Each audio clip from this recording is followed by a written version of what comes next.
Hey everyone, Shaun Stevenson here, author of the Throne series, and today we're talking about the most gruesome Diane Hoh book I have read yet. Now, if you've been watching this channel for a little while, you know that I have been really into Nightmare Hall, a series that was written by Diane Hoh, and there were a couple entries written by Nola Thacker.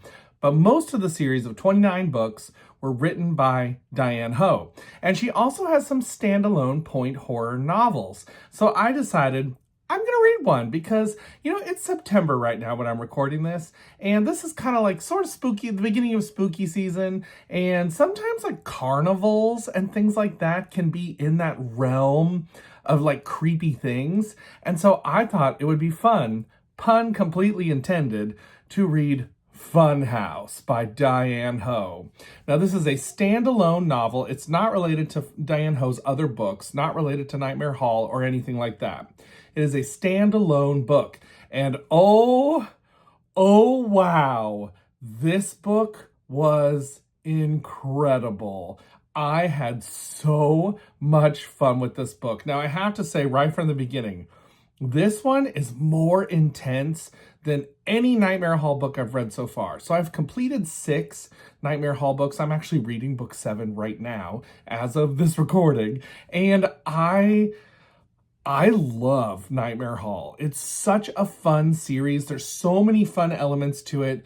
And so I thought I should try a Diane Hoh book. And when I came to Funhouse, I was not prepared because I was prepared for the level of intensity that a Nightmare Hall book brings. Usually in a Nightmare Hall book, there's one murder of some kind that they're trying to figure out what's going on.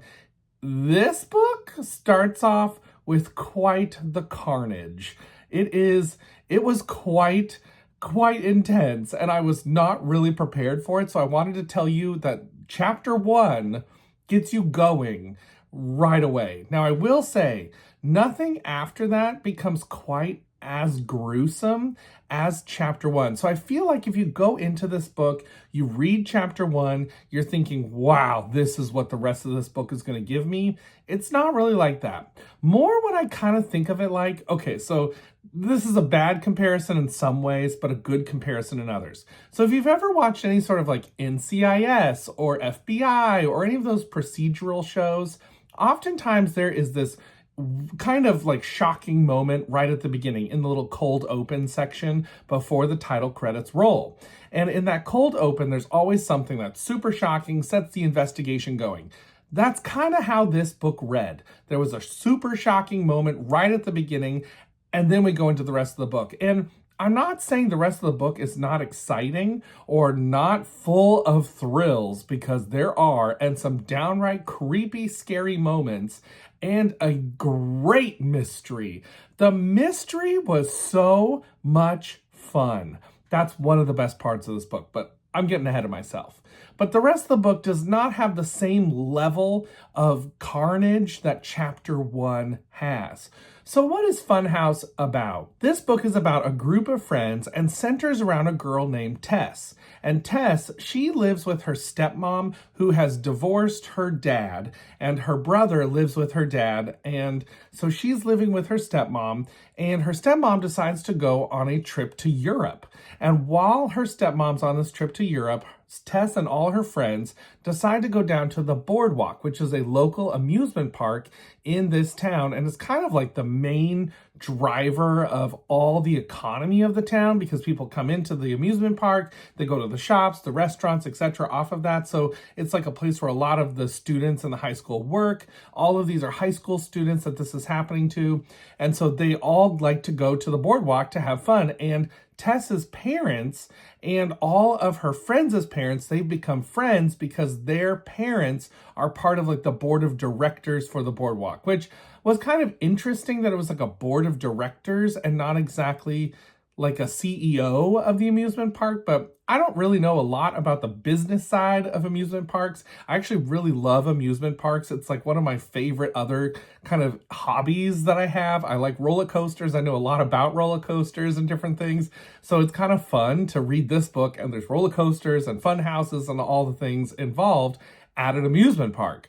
So I really enjoyed that aspect of it. So Tess and her friends, they're at the amusement park when something goes terribly wrong. And I actually don't want to say what it is. And I would encourage you, don't read the back of this book. Go into this book cold, because then it will be all the more shocking to you what happens, especially in that first chapter and the first couple chapters. And so something really intense happens, and it may or may not have all to do with the funhouse. Something really creepy is going on in that funhouse, and Tess is going to get to the bottom of it, because Tess seems to be the only one who saw something. And now she's wondering if she saw something or if she's seeing things. And that is what sets this book off. And it was such a good ride. Pun not intended. Even as I was saying it, I was thinking, oh, that's good. Yeah, puns. So Funhouse was a lot of fun. Oh my goodness. Like I said a minute ago, the mystery of this book was excellent. Diane Hoh is really, really good at doing this. I've seen her do it in Nightmare Hall books, so it's interesting to compare the writing style. She's done it before in her Nightmare Hall books, where she has chapters from someone else's point of view who may or may not be involved in what's going on and being the perpetrator of what's going on. And so she does a really good job of like setting up those sequences told in first person, so you have no clues as to who it's talking about.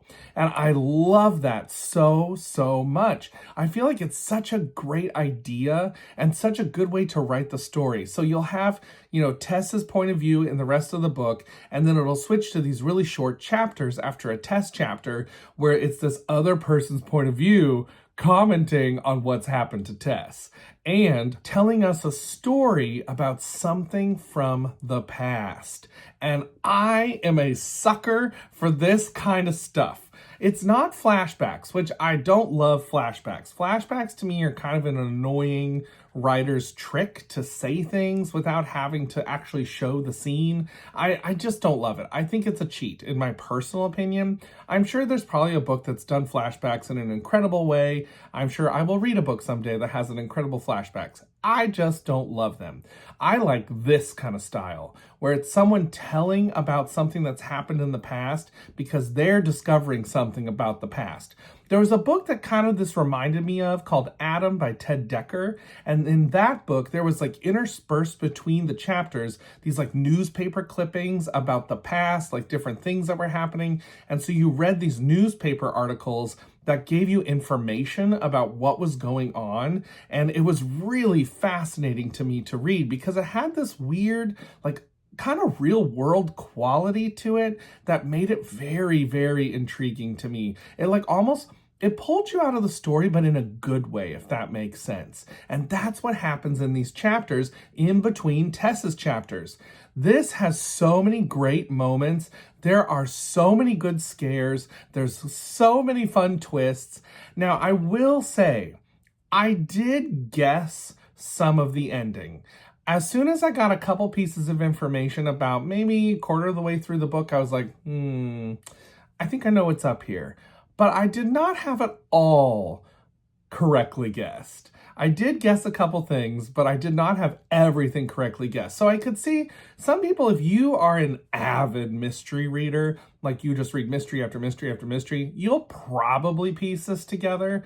But I think if you are a horror fan who likes mystery elements, you're going to love this book. It is a YA book. It comes in at about 160 pages, so it's not a long read. It's longer than a Nightmare Hall book. Most Nightmare Hall books actually have pretty big print in them, so even though they look a little longer, they're actually shorter. So this one's print was an averagey kind of size for the time period of these kind of 90s paperbacks, but it was a fun, quick read. I never got bored reading this book. I always was having a great Great time. So much fun. I will say just a couple of things to know. Like I said earlier on, there is a couple of really intense scenes, like right at the beginning. So I think you'll get the flavor of this book right from the get-go. And I think if it bothers you in that first chapter, then you kind of know what to expect from some of the stuff that comes later. I will say too, there was one thing that didn't make a ton of sense to me, and it was in the Funhouse. I think sometimes writers, I'm like, have you ever been in a funhouse before? Because I've read quite a few like YA books and middle grade books and kids books with funhouses, and they are like the most outlandish things that are in these funhouses. I'm like, you've never been in an actual funhouse, because that is not how they are at all. There are a couple things in this funhouse that I was like, oh yeah, I was at a Ripley's Believe It or Not once that had that same kind of effect.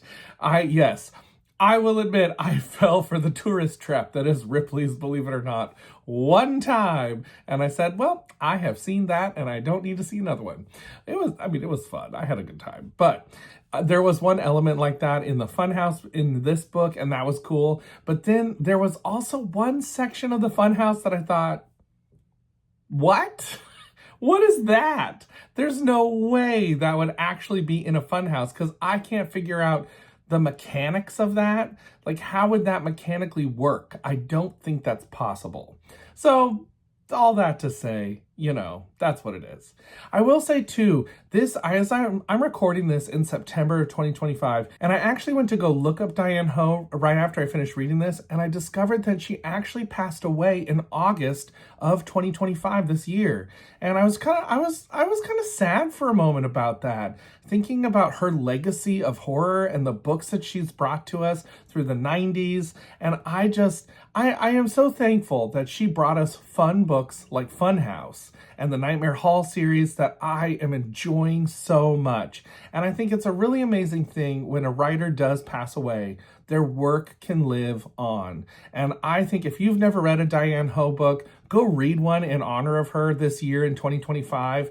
Go read one. This is a great one to try. Nightmare Hall is a great series if you like a college setting with like horror elements. So much fun. She has other standalones as well that you can read, like Funhouse, that don't connect to anything else. So if you want like a standalone horror novel to read, go for one of those. But definitely read a Diane Hoh book. I think this is the year to do it. If you've had Diane Hoh books on your shelf and you never read one, grab one, read one. Funhouse was a great one. So at the end of the day, I would definitely give Funhouse a solid 4.5 out of 5 stars.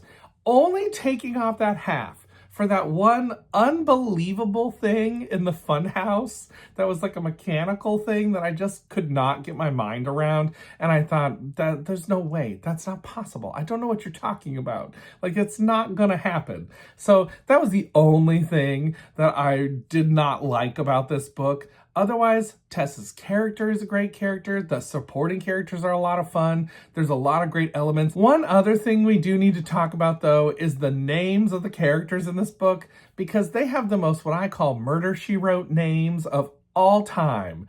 Murder, She Wrote names, what I mean by that is if you've ever watched the show Murder, She Wrote, there are characters in that show that you're like, no one in real life has this name. It's always like Susan Davenport the third. And I'm sure there's a Susan Davenport out there somewhere. But it's like names that are like so precisely chosen by a writer that I'm like, oh, like Samuel Beecham. I'm like, I just couldn't get over some of the names. It made me laugh quite a bit. But otherwise, this was a great read. Definitely recommend it. So if you haven't read this one, check it out for sure. And until next time, everybody, keep reading. Bye.